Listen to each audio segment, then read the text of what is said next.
नंदराजा आणि यशोदा मैया भगवंताने अगोदरच निर्णय घेतला, देवकी मातेनं महान तपस्या केली, मी फक्त निमित्त मात्र आईने समजा तुमच्या पोटी अवतार घेणार. आम्ही जन्म मरणापासून बाजूला आहे, पण काही निमित्तानं आम्ही प्रगट होणार आहे तुमच्यासाठी, तुम्ही आई वडिलांच्या रूपाला, पण आमचं पालन करणारे गोकुळमध्ये नंदराजा आणि यशोदा मैया. आणि प्रेरणा दिलेली आहे, घाबरताय कशाला? नंदाच्या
मला तिथे ठेवायचं,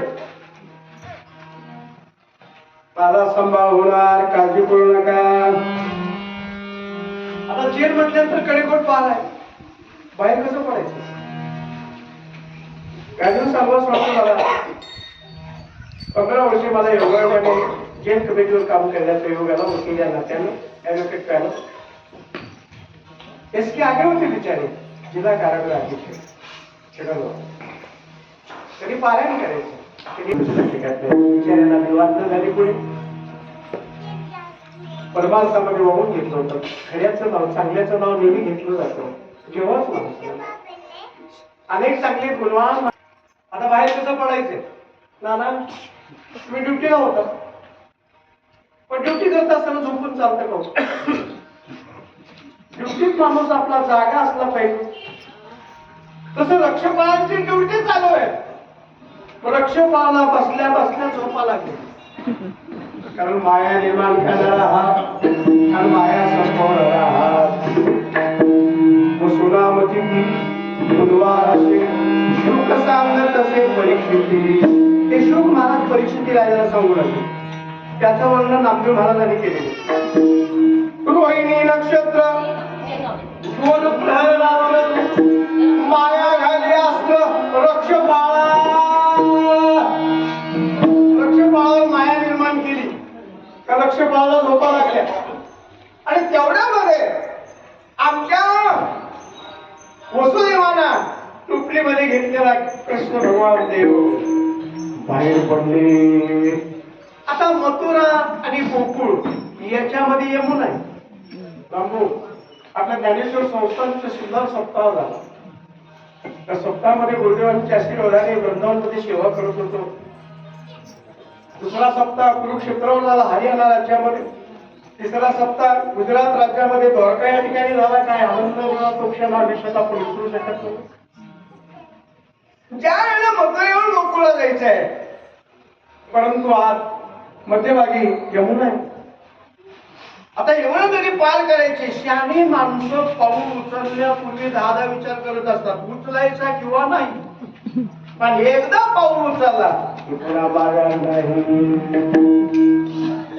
तसं वसुदेवजीने यमुनेत पाय टाकला, पण नदीचं पाणी वाढू लागलं.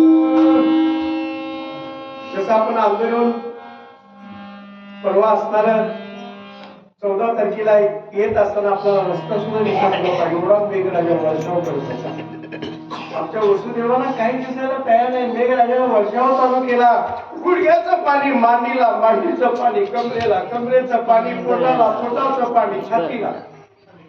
छातीचं पाणी गळ्यापर्यंत, गळ्याचं पाणी तोंडापर्यंत वाढू लागलं. मग मात्र वसुदेवजी घाबरले. लेकरा, तुला रक्षण मिळेल, संरक्षण मिळेल म्हणून मी घेऊन चाललो, पण किती संकटात टाकलं. माझे बाबा घाबरले जातात.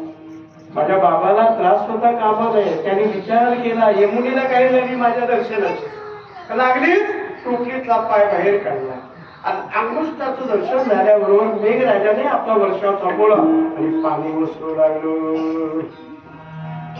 नंतर राजाचा राजवाडा घातला. शांत वातावरण आहे.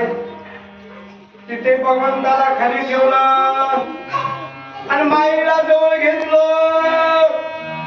जोपर्यंत देव जवळ होता तोपर्यंत जेलच्या बाहेर.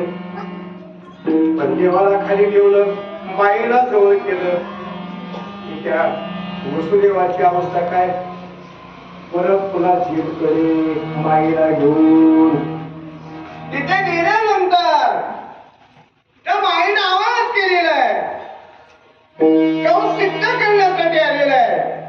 कारण यांनी वचन दिलं होतं जेवढे काही आम्हाला आपत्ती होतील त्या मी तुम्हाला देऊन टाकली. अनेकांना त्याने शिक्षा केली. त्या माईने आवाज केला आणि याला तुला शिक्षा करण्यासाठी कंस आला. पण ती माया आवाज करते, तू मला काय मारतोस रे, तुला मारणारा गोकुळात वाढतोय. कृष्ण गोकुळी जन्मला, गोकुळी जन्मला,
शिक्षा करत असताना मायेने आवाज केला.